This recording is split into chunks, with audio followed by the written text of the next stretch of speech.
kesempatannya Bapak untuk mengizinkan yang mewawancarai Bapak terkait beberapa hal yang temukan pada saat proses mengikuti guru penggerak, yaitu di mana memperoleh materi tentang pengambilan keputusan sesuai dengan nilai-nilai kebijakan dari seorang pemimpin. Menurut yang kan Bapak baru di sini menjadi kepala sekolah, berapa bulan gitu Pak? Mulainya per 3 April, tapi sekarang sudah 10 bulan.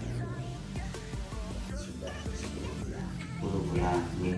Berarti selama 10 bulan ini Bapak menjadi pimpinan di sekolah, tentunya kan ada kasus-kasus yang ditemui. Ya. Bagaimana menurut Bapak itu cara Bapak mengidentifikasi kasus-kasus yang ditemukan di sekolah ini, Pak? Terima kasih Pak Putri. Yang berkaitan dengan hal seperti itu, tentu ya kurang lebih 10 bulan yang di sekolah pendidikan dasar, ya tentu akan ada ya kasus-kasus yang di dalam mengidentifikasi bagaimana kasus itu. Maka memang pertama tentu dia awali dengan menerima informasi dari teman-teman guru. Setelah itu mungkin ada informasi lewat rapat, sehingga dari informasi yang ada baik melalui teman-teman secara langsung maupun lewat rapat-rapat di setiap kita rapat, dan juga pastinya yang terakhir pasti dia akan mengamati secara langsung.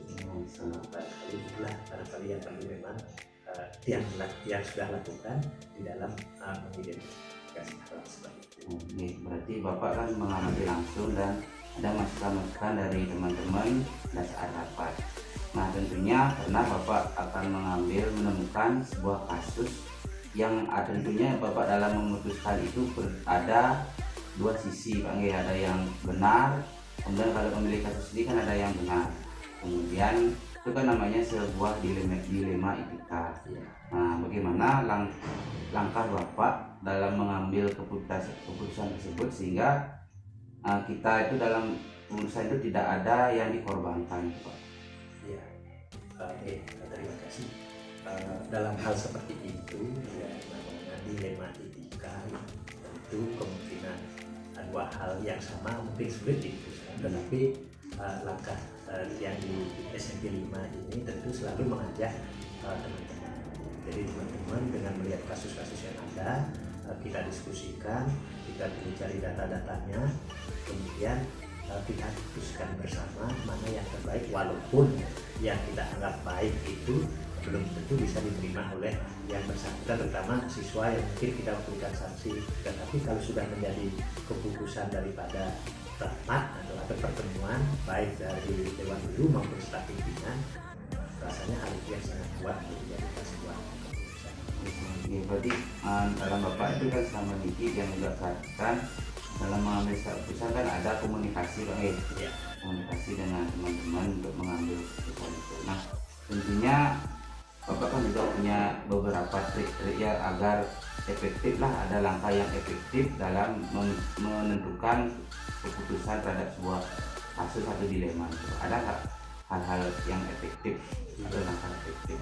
Ya, sudah tentu dalam hal yang efektif itu memang pertama kan kita memang melihat dulu kasusnya itu seperti apa.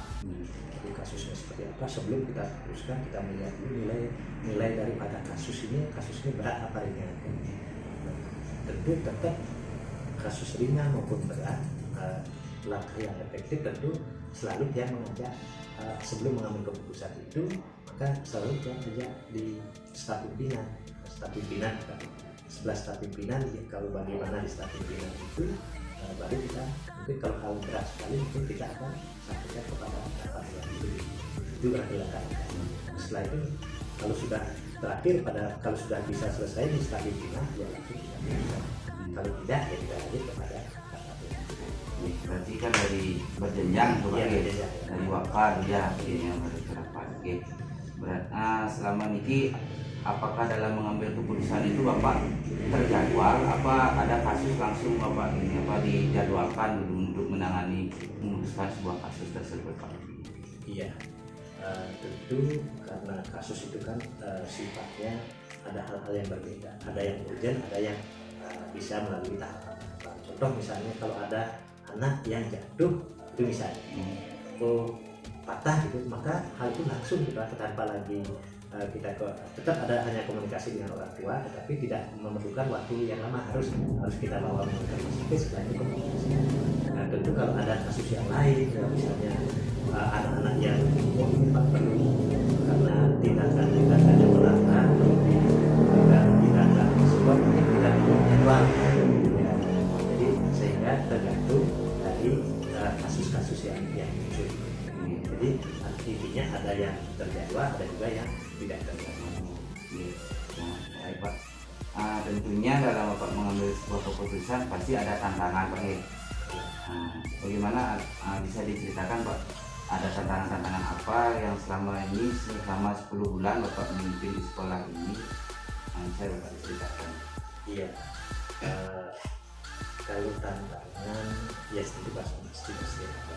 Dan bahkan kadang-kadang kita melaksanakan kegiatan yang baik gitu, contoh misalnya kemarin ada pramuka yang kita lakukan, nah ternyata dari sekian banyak orang anak itu yang jelas kegiatan bapak ibu itu kan pasti hal yang positif, tetapi namanya pimpinan yang selaku kepala satuan pendidikan ya kan harus bertanggung jawab dengan hal itu. Ya tentu hal-hal seperti itu kita anggap, dan memang itu adalah kegiatan yang positif bagi anak-anak kita, dan ada yang menganggap mungkin hal dikala terjadi sesuatu dianggap kegiatan itu tidak efektif. Ya itulah artinya hal itu memang kita harus belajar menerimanya, walaupun semua kegiatan yang kita pasti mengarah kepada sesuatu, tujuannya adalah jadi pasti ada pro dan kontra Pak. Iya, sudah pasti dalam keputusan. Tetapi pentingnya apapun itu, pro dan kontra yang ada, yang terpenting memang kita berani dan mau berkomunikasi, terutama khususnya pada orang tua. Dan kita juga di internal teman-teman guru maupun staf usaha dan komunikasi kerjasama. Intinya dalam masyarakat kita ada komunikasi Pak. Baik Pak.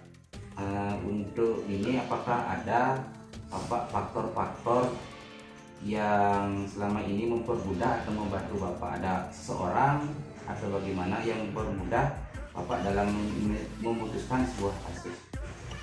Oh iya, selama 8 bulan kerja di sini, karena teman-teman ya kerjasamanya, kebersamaannya sangat baik, sehingga memang di dalam memutuskan sesuatu memang sangat dibantu baik teman guru maupun staf.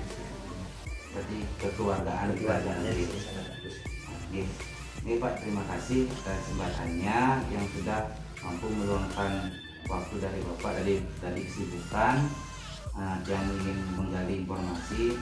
Satu pertanyaan lagi Pak, dari hal itu apa yang bisa Bapak sampaikan tentang pengalaman Bapak selama ini dalam mengambil sebuah keputusan yang tentunya ada resiko dilema etikanya.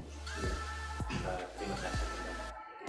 Ya, pada prinsipnya di dalam kita mengambil keputusan ya yang penting itu adalah terjadi komunikasi dua arah.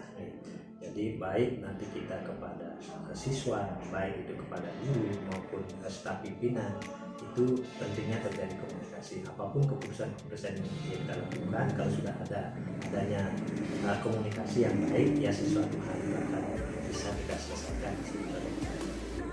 Ini Pak, terima kasih. Demikian wawancara kita pada hari ini yang ditutup dengan Om Santi.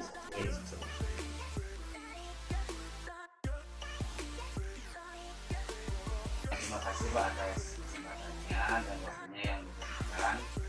Di sini yang ingin mewawancarai Bapak terkait di sini ada materi yang terjadi di dalam guru penggerak, yaitu tentang pengambilan keputusan berbasis nilai-nilai kebijakan sebagai berikut. Kalau boleh tahu ya di sini kan kayaknya Bapak baru deh di sini. Berapa bulan Pak? 10 bulan. bulan mulai April. Berarti selama ini belum pernah di sekolah. Belum sudah waktu soal April kemarin baru. Baik, berarti ada pengalaman Bapak selama ini untuk jadi pimpinan baru 10 bulan. Nah, tentunya selama 10 bulan ini kan Bapak pernahlah menghadapi kasus-kasus yang ada di sekolah ini. Ya, tapi namanya sebuah organisasi pasti ada teman-teman.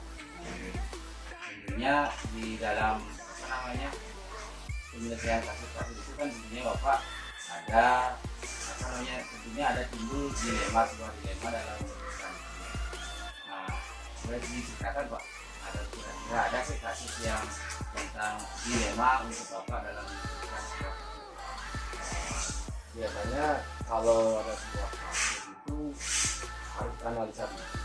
Apakah di dalam kasus itu ada unsur benar dan salahnya, ataukah mungkin dua-duanya benar, namun harus dicari prioritasnya sehingga bisa diputuskan apakah itu masuknya dalam ranah dilema etika ataukah dalam kasus hubungan moral.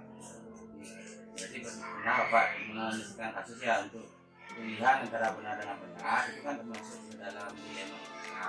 Kemudian kalau ya ada memutuskan benar melawan salah itu kan hubungan moral. Nah, terus dalam menyelesaikan kasus tentunya Bapak akan ada langkah-langkahnya. Nah, kira-kira apa langkah yang Bapak pernah lakukan untuk menyelesaikan masalah?